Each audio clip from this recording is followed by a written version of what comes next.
Hi, everyone. Welcome to the Tuesday Live. I'm Joanna Pacholski from the Accountable Mindset. And today, the topic of the live is goals, and specifically smarter goals. So starting with what is actually a goal. So a goal is an aim or a desired result. And there's a quote from Michelangelo, which I really like. And it says that what you get by achieving a goal is not as important as what you become by achieving your goals. And I think that's very suitable quotation, because what it helps us to do is to actually think about what we're trying to achieve, as opposed to on focusing on necessarily on the way there.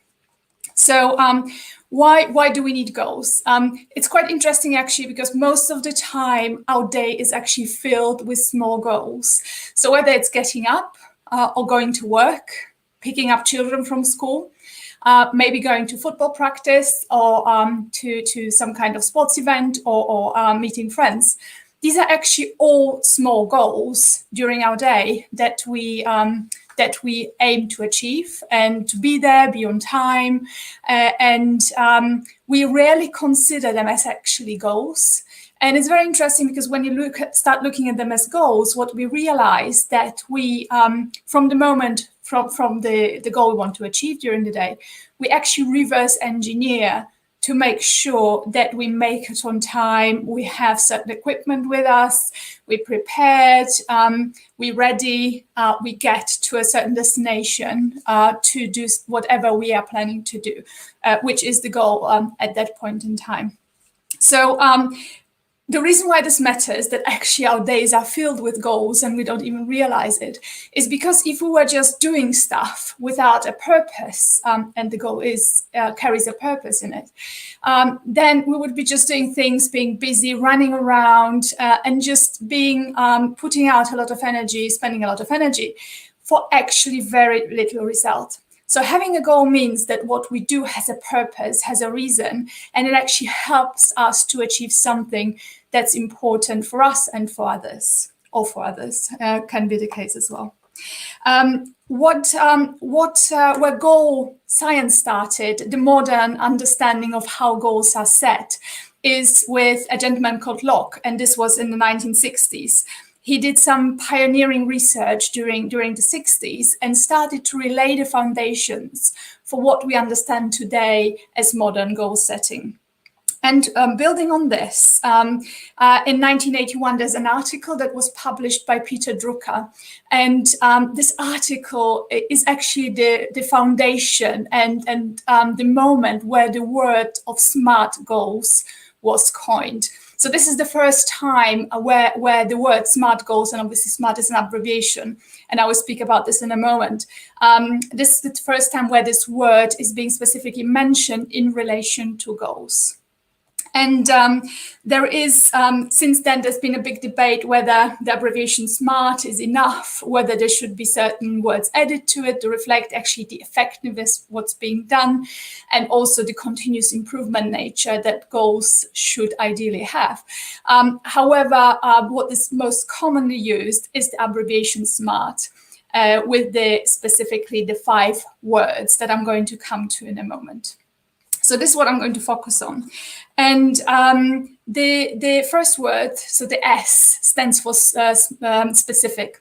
And a specific goal means that we're looking at something that's very distinctive in its nature. So it is something that we want to achieve, obviously. It has to be something that's quantifiable, and we have to think about who's involved, what's entailed, where is it going to happen. So asking the W questions, why, what, who, where, does really help to make a goal more specific. And a great example I find is when you're looking to, for example, get a promotion or want to really progress at work, potentially change careers even. What a goal might be is actually, so if you specifically look at changing careers, it could be you want to become maybe a train driver. And what you would be then looking at is defining a goal that specifies that you want to become a train driver, maybe specifically within the UK, maybe even more regionally based. Also look at what anything else that it will entail in terms of that you might want to work with a team as well, and make sure that you deliver passengers safely to their destination. So this is what specific goal setting is about. The second element of the SMART is measurable. So measurable is all about how do you quantify what the goal is and needs to happen. So very often the question to ask is how much or how many, and it is not the time element. This will come a bit later. This is specifically, for example, when you look at what type of skills you will need. So things like, so again, to take the example of the train driver, what qualifications or experience will you have to gain to be able to become a train driver? So you might be looking at a number of courses that you need to take, or you will be looking at a time frame as well during which you will be taking those courses as well. So there can be some overlap with the time. However, the focus is more on the amount of effort or input or qualification in that case it's going to take to be able to do that particular new career in that case. The A in the SMART is achievable. And again, there can be some overlaps with the R as well, which is relevant or realistic. And what the A looks at is how can you achieve that particular goal? So what does it have to make it achievable? So, for example, when you, again, want to become a train driver, in that case, what are the resources that you will need to be able to undertake the training, undertake the practice, to who do you need to meet, and how are you going to go about it? So really practically walk through the feasibility of undertaking that particular challenge and that particular, in that case, career change. So again, qualifications will play a role, and also the checking that you actually can obtain them. Maybe there are some additional exams you need to take just to be then able to move on to that specific training for that new career. Then the R. So R traditionally stands for realistic. And I think this is where it can be more challenging to not confuse it with the A, achievable. And the other explanation for R, or what the R can stand for, I like, is relevant. Because relevant means how does it actually relate to where you are, what you need to achieve longer term. And also, asking yourself the question, is this goal relevant to what I am, what I want to do, and what I want to achieve overall? Is it part of maybe other things that I'm trying to achieve, things that I want to have in life and achieve in life?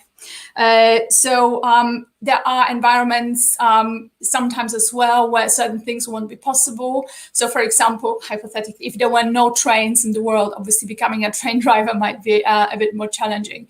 So looking at the relevance of that goal is really important. So in the SMART, the last letter is the T, and the T stands for time bound. So time bound means there has to be a relevance in the goal. So specifically, when we're looking at changing careers, this might be about how long is it going to take to change the career? Are there any milestones on the way specifically that need to be hit at a certain time, at a certain point, to be able to progress?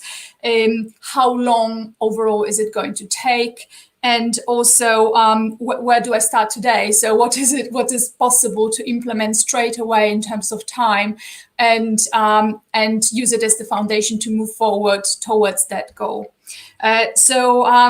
Again, this might be the situation of training, practice. When we take the example of changing careers, it might be that certain experience elements are only feasible during a certain period of the year. So there might be seasonality in that particular industry, which means certain things only happen at certain points in time during the year. And then again, time bound would mean making sure that that the theoretical and practical preparation for that career change, or as part of that career change, is being aligned with the timeframes where certain things, milestones can be achieved, certain training can be done, certain practical elements can be done as well. So this is really the foundation of what goals are, and why it's important to make sure that the goal is SMART, so specific, measurable, achievable, relevant, and time-bound.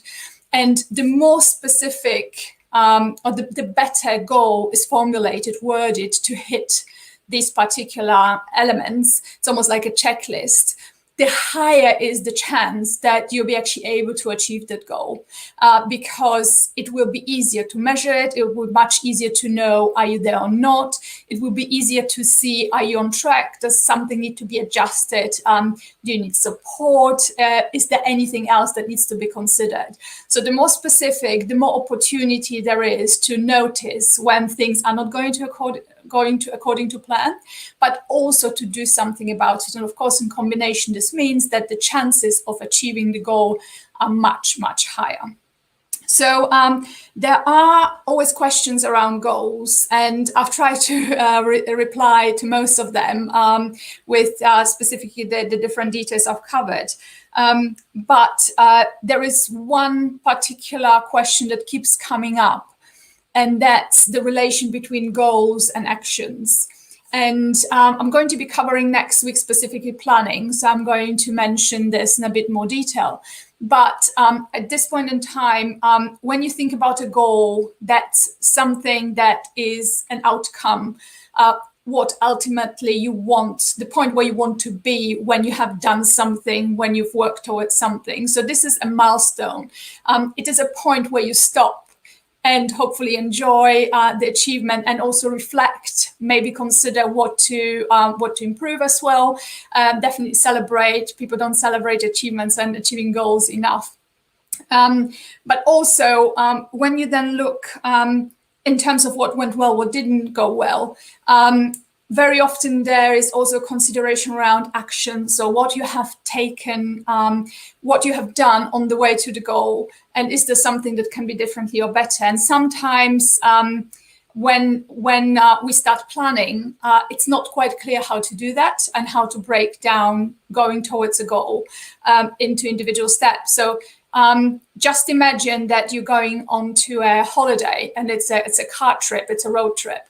So what you would really think about is from home, let's say, is where you start, towards a destination. So let's say you're going to a staycation place in Cornwall, from wherever you might be right now. And on the way there, obviously it's not going to be, you're not going to be driving through for, I think, 5 hours. It can take you sometimes a bit more, especially if you have 2 children in the car who, need to get out, and also you just need those breaks. So what you will think about on the way between your home and wherever you're going, in that case in Cornwall, where can you stop to take those breaks, so everyone can stretch their legs and just maybe run around, have something to eat, something to drink, and just relax as well. So in the world of goals, getting to Cornwall, to your ultimate staycation destination, would be the goal. And the smart planning on the way is making sure that you have everything that you will need, not just at the destination, but also on the way there. So you get there in the best possible mood, shape, energy that you can. And so you get to your SMART goal, your holiday destination, but on the way there, you've planned, stopped, and this way effectively your milestones and planning terms. And I'm going to be speaking a bit more next week about planning, the challenges with it, some hacks and tips and tricks as well.